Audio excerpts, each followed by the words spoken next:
This is Shaun Nordlie, Community Manager here at Hemlock Farms. Going to start with the e-blast that we put out on Wednesday night about some violations from the DEP and the explanation on those. We did get an addendum from the DEP on this. What it says is the inspection report violations from 3/21/24, which was a inspection date from DEP, occurred under a previous administration, board and certified water operator, and only recently discovered by DEP's ongoing investigation.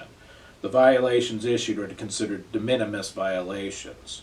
So what does this mean? It means that the analyzers, and the analyzers, we have 5 analyzers for each of our different wells, and those analyzers work with the chlorine pumps to, I guess, make sure that the proper amount of chlorine is being added to the water as it's entering into the system, okay? Why they weren't permitted years ago, I don't know, and DEP doesn't know. Why that was never caught by DEP in the last 10, 12, 15 years, we don't know that either. DEP doesn't know that either. Unfortunately, they found out as they were doing their investigation, and as we are in the process of changing out all of those analyzers. In each of our wells right now, we've changed out some of our chlorine pumps. We will be changing out all of our chlorine pumps, and we're going to be changing out all of our analyzers. In order to change out analyzers, it needs to be permitted. And we are working with the DEP now to get everything in line so that this can happen in the next couple of weeks. So I have a feeling that's when it came up. They realized it wasn't done prior to this, or when those were installed. So that's what our issue is. But again, it's a de minimis violation. There's no fines for this. It's actually not even on their website yet, so I'm not quite sure it's even posted, but we did want to make sure that the members knew about this and what we're doing and how we're moving forward with the whole water company and the water system. So again, we are changing out those chlorine pumps, we're changing out the analyzers, and that should all be done here in the next couple of weeks, as I said. And we're doing everything with DEP so they know what's going on. We're filling out the proper paperwork, doing everything that's necessary so that these are permitted, and they've given us basically their blessing for all of this. So that's a better explanation. If you do have further questions, please contact me. I'm happy to talk to you about the water company, the water system, and these current violations. Another item to bring up is the playground. Playground is looking good. Weather's obviously getting better and kids are anxious to get out there. A slide has been what's kind of held up the project. It was delivered this week, and the playground company will be out next week to install that, and then once that's installed, they're going to start working on the flooring of that, which will be poured in place, and then a mulch carpet. So depending on weather and all that, we're hopeful that this can be done in the next few weeks. We'll see what happens next week with rain, but that's been the delay on the playground. But again, that slide is in, and work begins again next week to hopefully get done soon. Board of Directors met last Saturday. Some of the highlights from the meeting. We're working on the propositions and the bylaw changes that will be coming to the members this July in the election, and then also the vote for the propositions. And one of those is committee structure and changing the committee structure. And the board on Saturday finalized the wording for that. It's now going to go to the board on communications, which will work on the proposition and get that out, and then at the May board meeting, which is early this month, it's May 18th, we'll finalize all the propositions and get those ready, and then on May 19th is a town meeting where we'll bring out those propositions and allow everybody to read about them, the rationales and all of that. So that was one of the things that we did there. Another item that was brought up is adding grills to the Fawn Hill Family Park.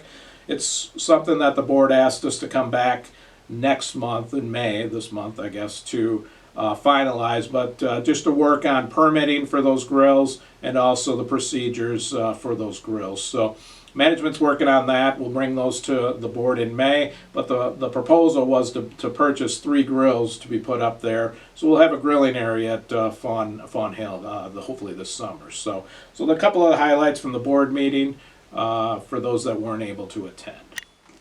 Want to bring up something for our class of 2024 graduates from high school to honor them. We've got an opportunity, if you want, to fill out a jot form and submit a picture of your graduate, and then we'll get that in the Hemlock News in June. So the deadline for that is May 14th, so that's coming up. So take advantage of that. There is a link in this e-blast on that. So if you've got a high school graduate this year, honor them and let's celebrate them and let the whole community see about that. Now let's go to Zappy. He's got an update on Public Works, which I know he's got a lot going on right now. Good day, everyone. Mike Proctor, your Public Works Director here at Hemlock Farms. Let's start off today with DPW. Our vac crew has been quite busy this past week working on Hillside and Waterview Drives, and now they will be going to Canoe Brook. I will be sending them after Canoe Brook over to Forest Drive and Hickory. Stormwater crews have completed HFCA stormwater plant work on Lone Pine Bay and are just finishing up some loose ends before they head back over to Hillside Drive. Roads and grounds crews are busy doing what else? Cutting grass. Main crew is busy doing all facilities and also mowing shoulders on all community roads. Hoping Mother Nature holds off on the rain for just a little bit so the men can catch up. If they get caught up on the grass, the men will go right on shipping and cutting line of sight on roadways. Waco Construction has started the pipe and paving project on Tuesday, April 30th, and that was on Overlook Drive. As of yesterday, they moved over to Long Ridge Drive. They will be heading to the administration front parking lot to install 2 catch basins and culvert pipe in preparation for paving there. On to the water company. Leak detection crews started Tuesday evening at 6 p.m. and worked till 12 a.m. on the Forest Drive section. During their first evening, they discovered 3 leaks. 2 are being repaired today, and the other was a service line leak on the resident's side. This service was turned off, waiting for residents to have it repaired by a contractor. Crews are also out Wednesday evening in the Maple Ridge section, including all intersecting roads. As of this time, nothing was found in this area, and they will be out again tonight, Thursday evening. On to the filter building. After last week's scheduled maintenance and repairs, the facility is running as efficient as it was when it was first put online. Very happy with all involved with this project. Hydrant flushing is still on schedule for start on Monday, May 6th at 8 p.m. I will have communications post an e-blast along with a Facebook post letting our residents know at the starting location and the areas following the process. A reminder, some residents may experience cloudy or tinted water for a short period of time. Please allow your water to run for 10 to 15 minutes. If it does not clear up after this process, please call Brianna at 570-775-4200, extension 113, so she can schedule a water tech to visit your residence to assess the situation. This is all that I have for this week. If you have any questions with roads and grounds, stormwater, and water issues, please feel free to contact me through email, michael.crocta@hfca.com, or call me at 570-775-7559, extension 301. And I will be glad to help you with any way I can. Have a good weekend, everyone. Thanks, Zap. Appreciate that. Now let's go to Nicole, who's talking day camp, and registration opens tomorrow. Hey everybody, Nicole Pernesti, your Assistant Rec Director here at Hemlock. So we had a couple of things to go over today. First being our Hemlock Hurricanes swim team.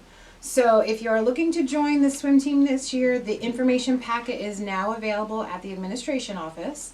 For those Hurricanes planning to come back this year, this Sunday, May 5th, Cinco de Mayo, we are starting our swim clinic, so you can brush up on your skills before the season starts. That's going to be with Coach Abby from 5 to 6 starting this Sunday through June 9th. It's $40 for the grouping of those clinics. So make sure you register for that at the administration office sooner than later so you can start to brush up on those skills.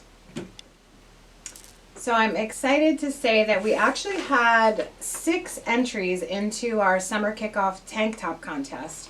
We have some pretty talented children in this community, so if you haven't yet had a chance to see the designs that were submitted, you can go on Facebook. I'm sure we can put a link in this email here. You'll see there are 6 designs. The voting is now through May 15th, and then the winning design is going to be our summer kickoff shirt, available at kickoff on July 6th. So make sure you click the link so you can vote, so we can get those shirts ordered, and mark your calendars for July 6th for that. Okay, let's talk day camp.